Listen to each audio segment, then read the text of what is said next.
we are not launching our children into islands. We're launching them into a community where they will also find pasture and go in and out, and a sheep in a pasture, that they will be able to make it with the benefit and blessing of other people.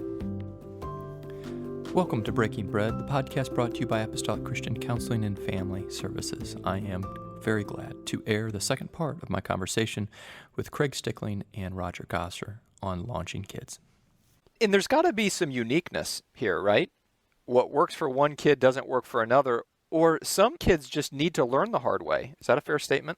They are going to get to the most healthy place if they, like Roger mentioned, learn how to fail. Now, other kids, they kind of like, okay, I won't make that mistake. Isn't there a difference there? There is a difference. Yeah. I appreciate that insight, Matt, that, our kids, God has created our kids differently. And I love in the sense of, some people say, oh, God's sense of humor, he gives us kids that are so different sometimes. And some require so much hands-on, some require more hands-off, some require more verbal instruction, some require just more physical attention and that contact with them. And they're so different in that. And I think that's a great moment and opportunity for us as we look at the differences of our kids, and that we learn that our kids are different and how to speak into that. Yeah. Roger, you had dropped the term healthy and unhealthy dependency. Can you flush that out a little bit more? I think parents are wondering, okay, yes, is this unhealthy dependency? Okay, and one of the things that's healthy is for the child to ask for help when they need it. Yeah. The idea is that we want to raise children that are willing to ask for help. There's others which would be, if we're easily influenced by someone else's opinions or attitudes, that's an unhealthy, because we're going about trying to please everybody, and this is impossible to do, of course, but in our ignorance, we sometimes try to do it. We think we can please everybody. It's impossible to do.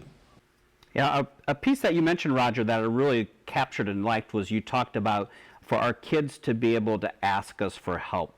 And that process, right, that's a process. That's an action step that's followed with, okay, so what happens inside of our kids' brain to trigger them to say, I have a situation scenario, I'm trying to problem solve, how do I get resources and support in that?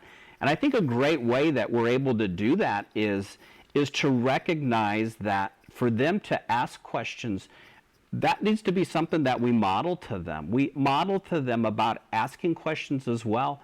And I think this launching time, this launching step, moving that healthy dependence piece is a great time for parents to kind of say, okay, I've been pouring into my kid. And so instead of stepping in and saying, okay, here's what you need to do, I step back and ask the question, well, what do you think? What do you think we should do in that? What would you do? How would you handle this situation?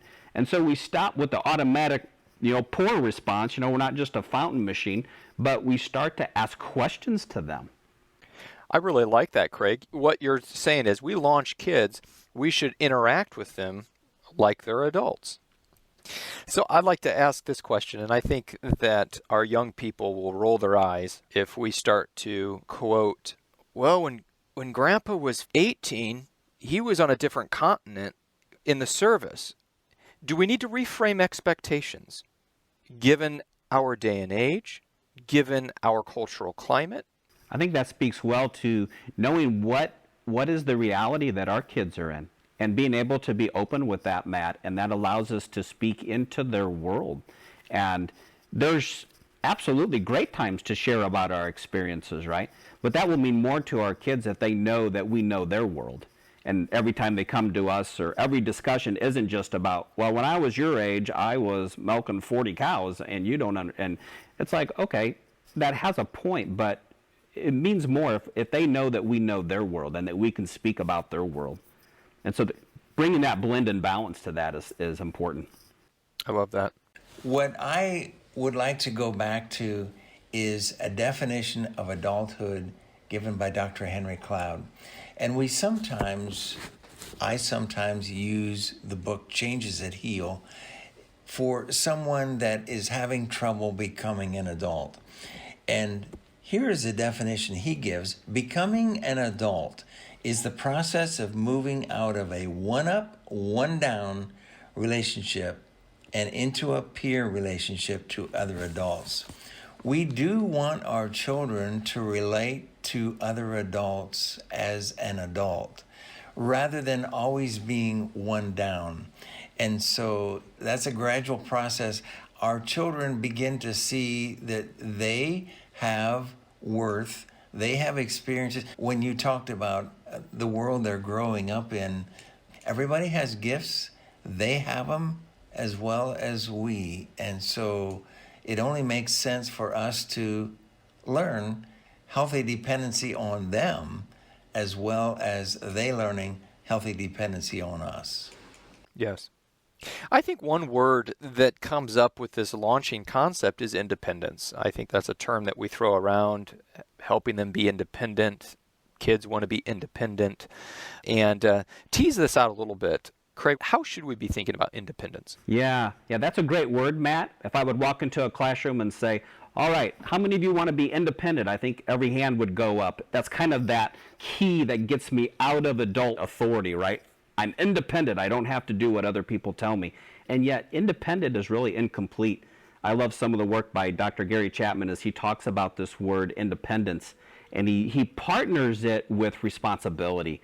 And that independence is vital, but it also needs to have a sense of responsibility with it as well. I really like that. Going back to, Roger, your quote about a village and kind of working that statement out and teasing that concept out, making a case that a community is really, really critical in this launching process. After all, where are they being launched to? They're not being launched to an abyss. Mm-hmm. And Craig, you mentioned replacing control. It's not just giving up control, it's replacing it. And there is a replace of our roles to those of others. And so I'd love to hear your thoughts on the role that the church plays. We are launching our kids into a community of a place for them to participate, for them to contribute, for them to continue to learn, to take responsibility. And so I do think this launching process has a lot to do with church. What are your thoughts on that? We are not launching our children into islands. We're launching them into a community where they will also find pasture and go in and out, and a sheep in a pasture, that they will be able to make it with the benefit and blessing of other people. Yeah. Which raises my own adult responsibility, Roger, that I am part of the launching of youth, not just my own. I think some would say there is a launching crisis, depending on how you want to define it. And we all wax pretty eloquent about how other people should be launching. I need to be a part of the launching answer to not only my own children, but to youth. Am I a contributing member in this community to receive them, to give them feedback, to ask questions, to participate as an adult? Craig, as you encouraged us. Yeah. God has given us, He's given us created in us the desire for relationships. And Matt, as you spoke about this, the role of the church in that, the role is really where that lesson continues, that relationship, that continues to grow throughout our entire life. And that the church is the beautiful answer to where do we get to do that? We're workers together with Him. Yeah. I really like that, and I think we'll close on that because I think we've started. Both of you brought two critical concepts to the table here in this conversation about launching kids. One was a responsibility to their behavior, their emotional immaturity, to their spiritual maturity, to their ability to take responsibility. Another one, on the other hand, was a recognition that we are stewards. that it is not for us to control, but for us to relinquish control and allow a community to embrace and to receive our kids. And I think both of those come together to really form a really nice answer, a really nice template for thinking about and praying about the launching of our kids. Thank you. And to our listeners, we hope that the conversation today was helpful in directing how to view launching kids, to help you understand perhaps the role that you play in it, not only in your own kids, but I think we've been wonderfully challenged to think about it more broadly. What's my responsibility in the culture at large to receive the launching of young adults? So thank you both for this conversation, and thank you each one for listening in. Have a great day.